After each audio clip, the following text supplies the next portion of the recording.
என் பேர் சந்தோஷ். ஆனால் என் வாழ்க்கையில் சந்தோஷமே இல்லை. என்கிட்ட யாராவது உனக்கு கடவுள் நம்பிக்கை இருக்கான்னு கேட்டாங்கன்னா கண்டிப்பாக நான் இல்லைன்னு தான் சொல்லுவேன். வாழ்க்கை எங்கே ஆரம்பிக்குதுன்னு யாருக்கும் தெரியாது. ஆனால் அது கண்டிப்பாக மரணத்தில் தான் முடியும். தலையெழுத்தில் எனக்கு ஒன்றும் பெருசாக நம்பிக்கை கிடையாது.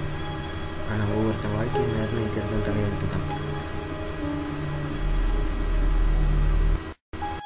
நான் பைத்தியம் கிடையாதுன்னு எங்கள் அம்மா அடிக்கடி சொல்லுவாங்க. ஆனால் எனக்கு தெரியும் நான் ஒரு சாதாரண மனுஷன் இல்லை. நான் 20 வயசு வரைக்கும் எந்த குறையும் இல்லாமல் தான் இருந்தேன். ஏன்னா எங்கள் அம்மா அது வரைக்கும் என் கூட இருந்தாங்க. இப்போ எனக்கு யாருமே இல்லை. நான், என் நண்பர்கள், என் வேலை, இதுதான் என் உலகம். இப்போ எனக்கு வயசு 25. நான் இப்போ என் புது வீட்டுக்கு குடி போனேன்.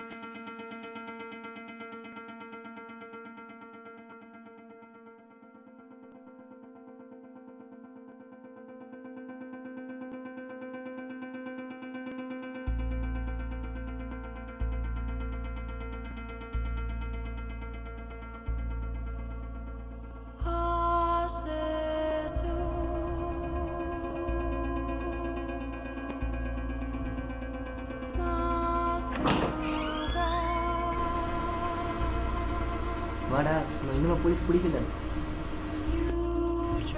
இன்னொருத்தன் பாக்கி இருக்கான்ல.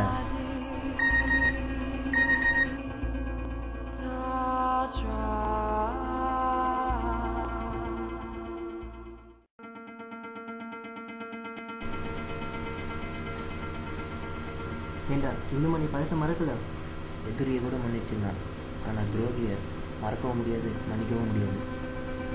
ஆமாம், அவன் எப்போ வரான்னு சொன்னான்? இப்போ தான் இங்கே வந்திருக்கான். இங்கே தான் இடம் பார்க்கணும். எதுக்குடா? வேறு எதுக்கு? அவனை புதைக்கலாம்.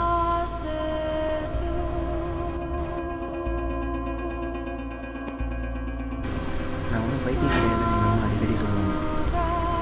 ஆனால் எனக்கு தெரியும் நான் ஒரு சாதாரண மனுஷன்.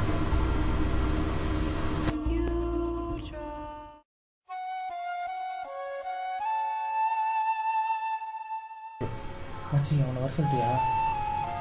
இந்த வாரம் தான் வரான். அவன் விடக்கூடாதுடா. நானும் அதை தாண்டா முடிவு பண்ணிடுவேன்.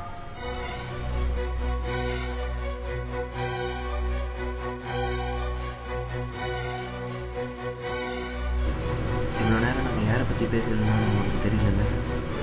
ஏற்கனவே சொன்னது துரோகியை மறக்கவும் முடியாது, மன்னிக்கவும் முடியாது.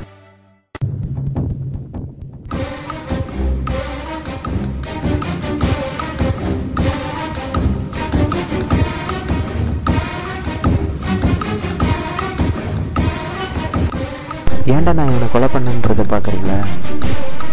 அதோட காரணம் எனக்கும் தெரியாது. என்னடா இவன் பைத்தியம் மாதிரி பேசுகிறான்னு யோசிக்கிறீங்களா?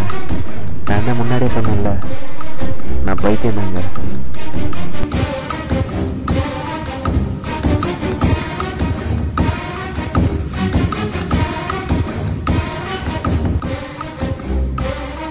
நான் பண்ண கொலையெல்லாம் நியாயப்படுத்த விரும்பல. என்னை பொறுத்த வரைக்கும் இந்த உலகன்றதே ஒரு கற்பனை தான். My life is full of imagination and my life is beyond imagination.